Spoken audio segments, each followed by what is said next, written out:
آج بحمداللہ تعالی 19ویں تراویح اور سورہ یاسین سے آغاز کر کے ہم نے 23ویں پارے کی تکمیل کی۔ اللہ تبارک و تعالی اس مبارک سورت کو یاسین سے آغاز فرمایا۔ یاسین حضور اکرم صلی اللہ علیہ وآلہ وسلم کا ایک لقب بھی ہے، اور قرآن حکیم کی قسم فرما کر فرماتا ہے کہ اے میرے محبوب، آپ اللہ کے بھیجے ہوئے بندے ہیں، مرسلین میں سے ہیں اور صراط مستقیم پر ہیں۔ یعنی یہ بات بالکل طے شدہ ہے کہ اللہ تبارک و تعالی اپنے حبیب مکرم صلی اللہ علیہ وآلہ وسلم کو پیدائشی طور پر صراط مستقیم پر ہی بھیجا، بلکہ سارے انبیاء کرام علیہم السلام یوں ہی ہدایت کے ساتھ ہی تشریف لایا کرتے ہیں، لیکن بالخصوص رسول اللہ صلی اللہ علیہ وسلم کو اللہ تبارک و تعالی نے بالکل ہدایت کے ساتھ مرسلین یعنی اپنے ان بھیجے ہوئے بندوں میں اپنے رسولوں میں شامل فرما کر صراط مستقیم پر بھیجا۔ لہذا بعض حضرات کا قرآن کریم کا وہ ترجمہ کہ وَوَجَدَكَ ضَالًّا فَهَدَىٰ بڑا غیر محتاط ترجمہ کہ ہم نے آپ کو معاذ اللہ بھٹکتا ہوا پایا اور پھر اپنی طرف راہ دکھائی، بالکل غلط ترین ترجمہ ہے، اور آج تک ان لوگوں کو توفیق نہ ہوئی کہ اپنے ترجمے کو ٹھیک کر لیں۔ حالانکہ درست ترجمہ امام محمد رضا رحمۃ اللہ تعالی علیہ کا ہے کہ آپ فرماتے ہیں کہ ہم نے اے میرے محبوب آپ کو اپنی محبت میں وارفتہ پایا تو اپنی طرف راہ دکھائی۔ قرآن کریم کی 10ویں آیات اس بات کی غمازی کرتی ہیں کہ رسول اللہ صلی اللہ علیہ وسلم حق اور سچ کے ساتھ تھے۔ بہرحال سورہ یاسین میں اللہ رب العالمین نے بالخصوص اپنی قدرت کاملہ اور اپنی تخلیق کے مختلف پیرایوں کو اس طریقے سے بیان فرمایا کہ ہر شخص کو یہ واضح ہو جائے کہ اللہ تبارک و تعالی وحدہ لا شریک ہے، اس کے ذات میں، اس کے صفات میں، اس کے کام میں کسی طور کسی کو کوئی دخل نہیں ہے۔ اور اپنی نشانیوں میں ایک بڑی نشانی رب العالمین یہ ارشاد فرماتا ہے کہ ہم نے سورج کو چلتا رکھا اپنے اس کے مستقر پر، جو اس کا طے شدہ راستہ ہے اس پر، اور یہ راستہ ایک عزیز علیم کی طرف سے مقرر کردہ ہے۔ یعنی سورج آج تک الٹ پلٹ نہیں ہوا، جس راستے پر رب نے اس کو رکھا اسی پہ چل رہا۔ پھر فرمایا کہ قمر کی یعنی چاند کی بھی ہم نے منزلیں مقرر کی ہیں، اور وہ اپنی منزل کی تکمیل کر کے دوبارہ ویسی ہوتا جیسے کہ کھجور کی سوکھی چھال ہو جاتی ہے، جس کو ہم لوگ جو ہے ہلال کہتے ہیں، اس طرح ہو جاتا ہے۔ یعنی پہلی کا چاند اور آخری دنوں کے چاند کو دیکھیں تو دونوں بالکل اس طریقے سے جیسے کھجور کی سوکھی ہوئی چھال جو سوکھ کر جو ہے وہ پتلی سی ہو جاتی ہے اور مڑ جاتی ہے۔ پھر اللہ تعالیٰ فرماتا ہے کہ یہ سورج کے لیے کبھی ممکن نہیں کہ وہ چاند کو پکڑ لے، اور اس کا وائس ورثہ بھی ہے، اور یہ بھی نہیں کہ رات جو ہے وہ دن پر سبقت لے جائے۔ ہر شے اپنے پیرائے میں پیر رہی ہے۔ تو گویا کہ رب العالمین نے اپنی قدرت کاملہ کو بیان فرمایا۔ جب یہ سب چیزیں اس علیم و خبیر پیدا کرنے والے کی طرف سے ہے تو سوال یہ ہے کہ پھر کون ہے جو دعویٰ کرے کہ وہ خدا ہو سکتا ہے یا خدا کا شریک ہو سکتا ہے؟ تو ایسے شرکی عقیدوں سے ہمیشہ اپنی جان کو بچائے رکھنا بہت ضروری ہے، وگرنہ قیامت قریب ہے، اور قیامت کی نشانیوں میں رب العالمین ایک جو عظیم ترین نشانی بیان فرماتا ہے کہ جس وقت سور پھونکا جائے گا اور لوگ جو ہے قبروں سے نکلیں گے تو دوڑتے ہوئے چلیں گے اور پھر کہیں گے کہ کون ہے کہ جس نے ہمیں مرکز سے جگا دیا، کیونکہ ہم تو سوئے پڑے تھے، ہم پھر کیسے جاگ گئے؟ تو اللہ تبارک و تعالیٰ فرماتا ہے ھذا ما وعد الرحمن وصدق المرسلون، یہ تو وعدہ ہے رحمان کا جو رحمان نے کیا اور جو سچی بات مرسلون نے یعنی اصحاب انبیاء کرام علیہ السلام نے بیان فرمائی۔ تو اللہ تبارک و تعالی بیان فرماتا ہے، اور اسی کے اندر اس چیز کو بیان فرماتا ہے کہ قیامت کے دن جب مجرمین کے معاملات کو اس طریقے سے کیا جائے گا کہ ان کے منہوں پر مہر لگا دی جائے گی، اور ان کے اعضاء، ان کے ہاتھ اور ان کے پاؤں گواہی دیں گے، بولیں گے کہ جناب عالی اس نے یہ جرم کیا ہے۔ تو اللہ تبارک و تعالیٰ اس کیفیت سے ہم سب کو محفوظ فرمائے۔ فرمایا الیوم نختم علی افواہہم، کہ اس دن ہم لوگوں کے منہوں پر ختام لگا دیں گے، مہر لگا دیں گے کہ وہ بول نہیں پائیں گے۔ وَتُكَلِّمُنَا أَيْدِيهِمْ، اور ہم سے گفتگو ان کے ہاتھ کریں گے۔ وَتَشْهَدُ أَرْجُلُهُمْ، اور ان کے پاؤں گواہی دیں گے بِمَا كَانُوا يَكْسِبُونَ، کہ جو وہ کرتے تھے ان کے کوتک کی۔ تو یاد رکھیے کہ یہ بڑی خطرناک بات ہے، اللہ تبارک و تعالیٰ اس سے محفوظ فرمائے۔ جناب رسول اللہ صلی اللہ علیہ وسلم کے بارے میں جو کفار قریش اور دیگر اس طرح کی جو ہے غلط بات کرتے تھے کہ معاذ اللہ حضور پاک صلی اللہ علیہ وسلم کو شعر و شاعری کرتے ہیں، یہ قرآن نہیں ہے کچھ اور ہے، تو فرمایا وَمَا عَلَّمْنَاهُ الشِّعْرَ وَمَا يَنبَغِي لَهُ، ہم نے اپنے محبوب کو شعر کہنا نہیں سکھایا، اور وہ ان کی ضرورت بھی نہیں تھی کہ یہ کہا جائے ان هو الا ذکر و قرآن مبین، وہ جو کہتے ہیں وہ تو ذکر ہے اور وہ قرآن مبین ہے۔ تو یہ رسول اللہ صلی اللہ علیہ وسلم پر نازل کیا گیا۔ عزیزان محترم، قرآن کریم فرقان حمید میں خاص طور پر اس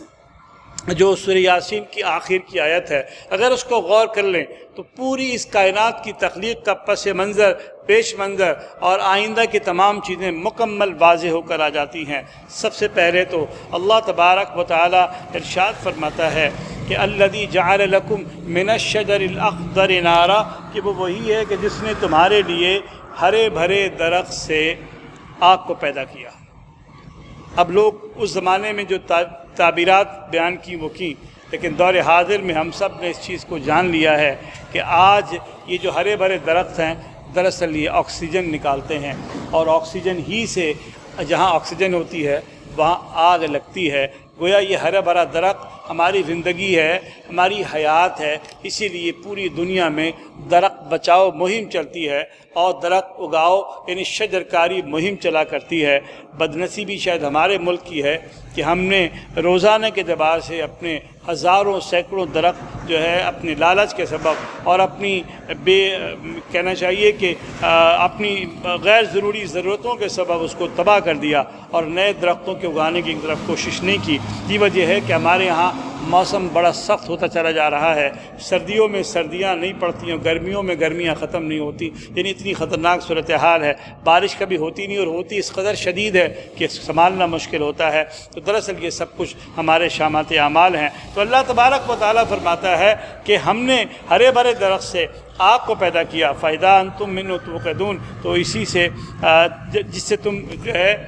سلگاتے ہو، یعنی تمہارے لیے آگ ہے۔ یعنی اللہ تعالیٰ نے فرمایا اگر آگ لگ جائے تو اس کو بجھانے کا طریقہ یہی ہے کہ خاص طور پر کاربن ڈائی آکسائڈ جو آگ کو یعنی آکسیجن کو کسی طرح نکال لیا جائے، یعنی کمبل ہے، کوئی کپڑا ہے، اسے گیلا کر کے اگر کوئی شخص جو اس پہ ڈال دے تو یقیناً وہ آگ بجھ جاتی کیونکہ اس کو آکسیجن نہیں ملتی ہے۔ پھر اللہ تعالیٰ فرماتا ہے أَوَلَيْسَ الَّذِي خَلَقَ السَّمَاوَاتِ وَالْأَرْضَ بِقَادِرٍ عَلَىٰ أَن يَخْلُقَ مِثْلَهُم بَلَىٰ وَهُوَ الْخَلَّاقُ الْعَلِيمُ، فرمایا اور کیا وہ جس نے آسمان اور زمین بنائے ان جیسے اور نہیں بنا سکتا؟ کیوں نہیں؟ وہی بڑا پیدا کرنے والا اور سب کچھ جاننے والا ہے۔ اور اس کی بیان کیا فرماتا ہے؟ انما امرہ اذا اراد شیئا ان یقول لہ کن فیکون، اس کا کام تو بس یہی ہے کہ جب کسی چیز کو چاہے کہ وہ ہو جائے تو اس سے فرمائے ہو جا اور وہ ہو جاتی ہے۔ فسبحان الذی بیدہ ملکوت کل شیء والیہ ترجعون، تو پاکی ہے اسی کو کہ جس کے ہاتھ ہر چیز ہے، آسمانوں ہر چیز کا قبضہ ہے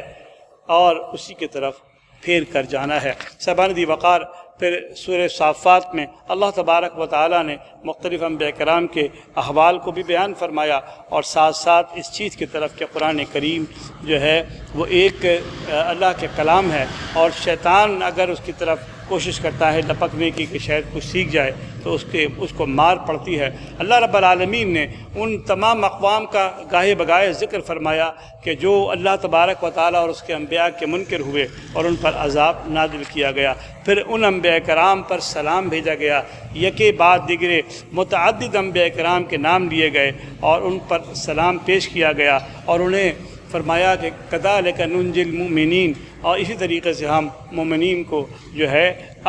نجات دیا کرتے ہیں۔ تو اللہ تبارک و تعالیٰ نے یکے بعد دیگر انبیاء کرام کا ذکر فرمایا، ایک سے بڑھ کر ایک۔ اللہ تعالیٰ فرماتا وَإِنَّ إِلْيَاسَ لَمِنَ الْمُرْسَلِينَ، اور بے شک الیاس اللہ کے بھیجے ہوئے بندے تھے۔ اذ قال لقومہ الا تتقون، اور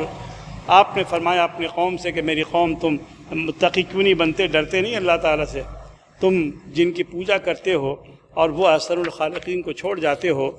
پھر سوچو ذرا کہ تم کیا ہو۔ پھر رب العالمین نے سورہ صاد کے اندر بالخصوص سیدنا داؤد علیہ السلام اور سیدنا سلیمان علیہ السلام کا ذکر فرمایا اور ان کو بہترین بندہ قرار دیا۔ صاحبان دی وقار، بالخصوص سیدنا سلیمان علیہ السلام کا جو ہے ذکر ہوا اور اس چیز کی طرف توجہ دلائی گئی۔ میں یہاں عرض کرنا ضروری سمجھتا ہوں کہ جناب سیدنا سلیمان علیہ السلام جو ہیں ان پر جہاد کے گھوڑے پیش کیے گئے، اور یہ کے بعد دیگر اب ان گھوڑوں کو دیکھتے جاتے، یہاں تک کہ ان کی نماز عصر جو ہے وہ سورج ڈوب گیا اور نماز قضا ہو گئی۔ تو ظاہر ہے کہ نماز قضا ہوئی تو آپ تو کسی کام میں مگن تھے، گھوڑوں کے معائنہ فرما رہے، جس طرح کے جنگی گھوڑوں کا معائنہ کیا جاتا ہے، تو اس میں سورج ڈوبا تو آپ نے جو ہے اللہ تعالیٰ سے دعا کیا ہے، پروردگار میرے لیے جو ہے سورج کو پلٹا دے، تو رب العالمین نے سورج کو پلٹا دیا اور یوں آپ کی نماز عصر جو قضا ہوئی تھی وہ ادا ہوئی۔ لیکن قرآن کریم نے اس پورے واقعے کو ایک خاص انداز میں بیان فرمایا، وَوَهَبْنَا لِدَاوُودَ سُلَيْمَانَ نِعْمَ الْعَبْدُ إِنَّهُ أَوَّابٌ، اور ہم نے داؤد کو سلیمان بہترین بندہ اور اللہ کی طرف پلٹنے والا عطا فرمایا۔ اذ عرض علیہ بالعشی الصافنات الجیاد، اور ان پر پیش کیے گئے بہترین ایسے گھوڑے کہ جب وہ دوڑتے تھے تو 4 پاؤں کی جگہ 3 پاؤں پہ چوتھا پاؤں ان کا لگتا ہی نہیں تھا، یعنی ان کی تیز رفتاری زبردست تھی۔ اس طرح کے صافنات الجیاد قرآن کریم بیان فرمایا۔ تو کچھ شام ڈھلے ان پر وہ گھوڑے پیش کیے گئے جو جہاد کے تھے اور یوں صافنات الجیاد تھے۔ تو آپ نے فرمایا انی احببت حب الخیر عن ذکر ربی، کہ مجھے اپنے رب کی محبت میں اس مال کی محبت مجھے اپنے رب کے ذکر کے لیے پسند آئی ہے۔ اعلیٰ حضرت فرماتے ہیں تو سلیمان نے کہا مجھے ان گھوڑوں کی محبت پسند آئی ہے اپنے رب کے یاد کے لیے۔ بعض لوگوں نے ترجمہ اس کا کچھ اور کیا، لیکن بہرحال آپ نے یہ فرمایا، یعنی الٹا ترجمہ کیا، یہاں تک کہ حتیٰ توارت بالحجاب، وہ گھوڑے دوڑتے ہوئے غائب ہو گئے یا سورج جو ہے اپنے پردے میں چلا گیا، تو آپ نے فرمایا ردوہا علیہ، ان کو پلٹا کر میرے پاس لاؤ۔ سورج کو پلٹا کر وہ گھوڑوں کو پلٹا کر واپس لایا گیا۔ فَتَفِقَ مَسْحًا بِالسُّوقِ وَالْأَعْنَاقِ، تو جناب سلیمان علیہ السلام ان کی پنڈلیوں اور ان کے گردنوں پر مسح کرنے لگے، ہاتھ پھیرنے لگے۔ اور بعض بے احتیاط لوگوں نے ترجمہ کیا کہ نماز تو قضا ہوئی تھی خود گھوڑے دیکھنے میں، اور جب گھوڑوں کو پلٹایا تو آپ نے ان گھوڑوں کو کاٹنا شروع کر دیا، ان کی گردنیں کاٹ دیں، ان کی پنڈلیاں کاٹ ڈالی۔ نبی ایسا کام وہ بھی جہاد کے گھوڑوں کے ساتھ کیوں کرے گا؟ یہ صرف اور صرف محتاط ترین ترجمہ امام حمزہ قادری رحمۃ اللہ تعالیٰ علیہ کا کنز الایمان ہے۔ فرمایا کہ آپ نے محبت کے ساتھ ان کے مسحم فتفق مسحم بالسوق والاعناق، کہ آپ نے ان کے پنڈلیوں کو اور ان کے گردنوں کو جو ہے سہلانا شروع کر دیا۔ یہ وہ کمال کا ترجمہ ہے۔ بہرحال رب العالمین جو ہے ہمیں صحیح معنوں میں دین کو سمجھنے کی توفیق عطا فرمائے، اور اسی طریقے سے اللہ جل شانہ و عمن والہ نے قرآن کریم کا ذکر فرمایا اور اس طرف توجہ دلائی کہ بندے کو چاہیے کہ اپنے رب کے تابعداری اور اپنے محبوب صلی اللہ علیہ وسلم کے تابعداری کو اپنا شعار بنائے، شرک سے، کفر سے اور گناہوں کے کاموں سے۔ اور جس طرح پچھلی اقوام جو ہے اپنے انبیاء کرام سے منکر ہوئیں، اپنے نبی محترم صلی اللہ علیہ وسلم سے اپنے آپ کو منکر ہونے سے بچا کر رکھنا ضروری ہے۔ وآخر دعوانا ان الحمد للہ رب العالمین۔